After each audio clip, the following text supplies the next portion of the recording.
Hello, and welcome to the reading of Jerome Gnome and the Flying Pancake. I'm a teacher, and I've been spending much of my school year teaching in this way. So I thought, why not share one of my books for other children besides just my school children? This book I wrote a long time ago. My son, who's now about 30 years old, was 3. And as we were making pancakes, I flipped a pancake and this story came to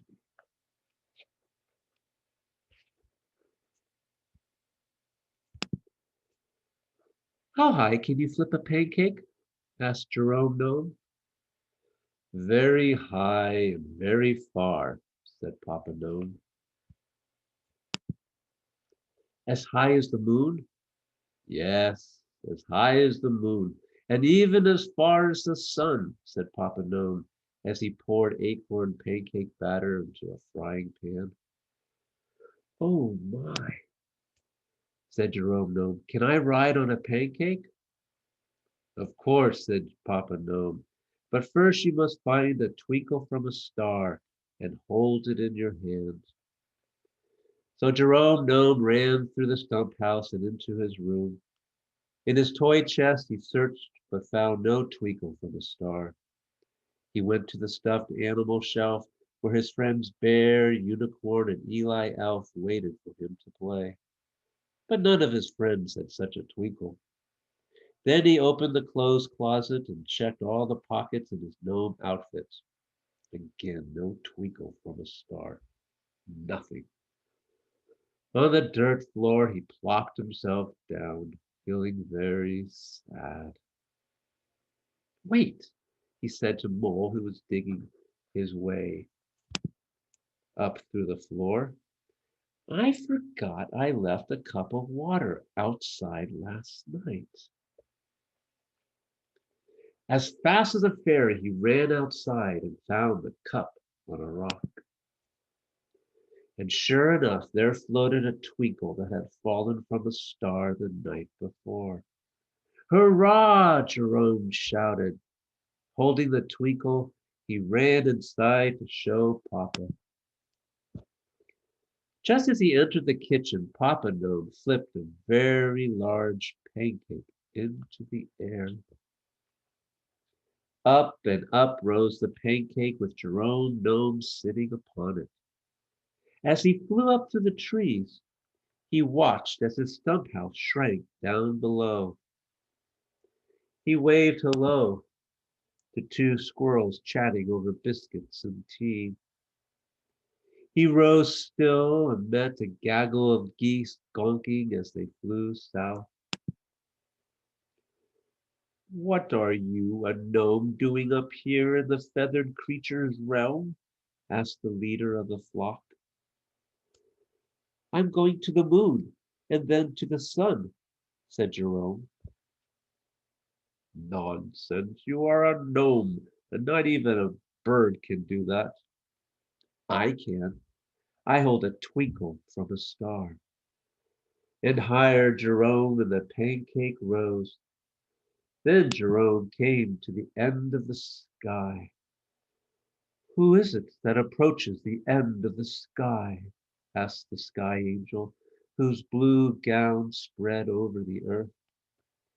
It is I, Jerome Gnome. And where do you go, Master Jerome Gnome? I go to the moon and then to the sun. And how will you do that? Asked the angel. I hold a twinkle from a star, said Jerome, showing the angel the twinkle. And the sky angel bowed to the gnome on his pancake. The moon was still very far away, and Jerome Gnome's stomach started to grumble and moan.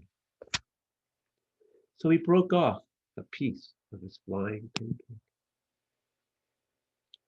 and ate it. When he arrived at the moon, he saw no one there but a wistful elephant wandering in the silver moon dust. Hello, called down Jerome Gnome. Who are you? I'm the wistfully wandering moonshine elephant, said the elephant. Why are you so sad?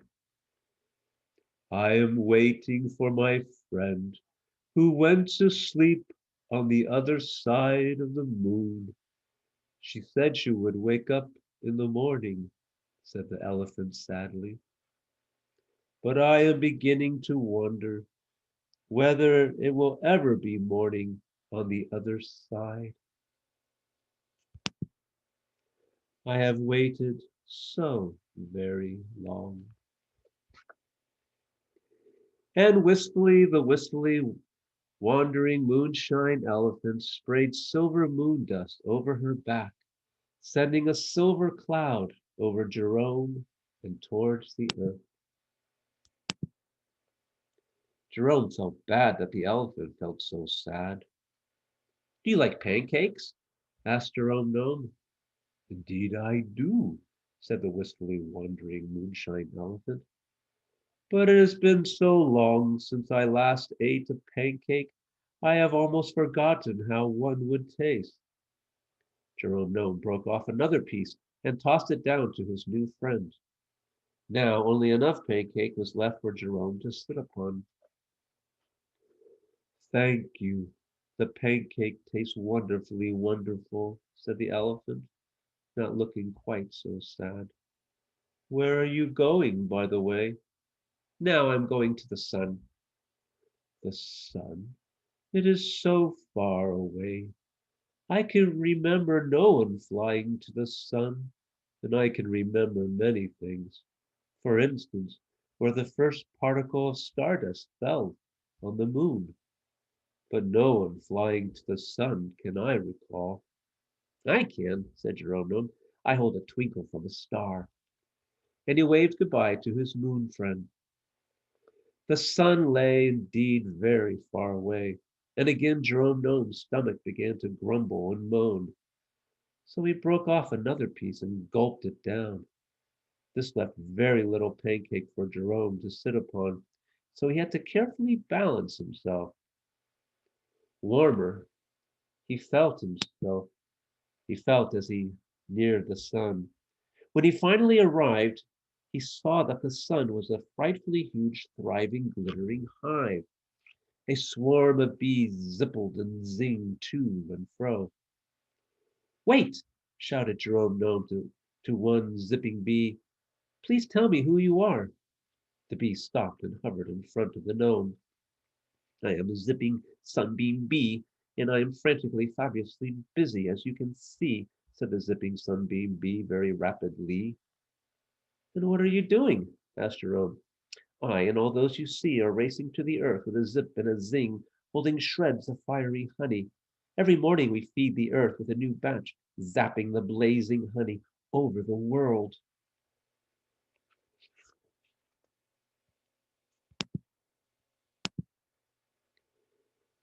And when all the creatures, plants, and rocks eat it all, then falls night upon the earth, and we frantically make another batch in our frightfully huge glittering hive.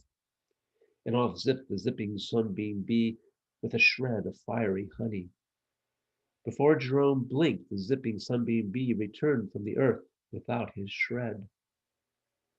Incidentally, how did you, a gnome, come to reach the sun? I flew upon this pancake, and I held a twinkle for the star, said Jerome Gnome, holding up the twinkle. Indeed you do, said the zipping sunbeam bee. Since you have traveled so far and carry a twinkle from a star, would you like to enter the sun and eat some fiery honey with your pancake? Yeah, shouted Jerome Gnome.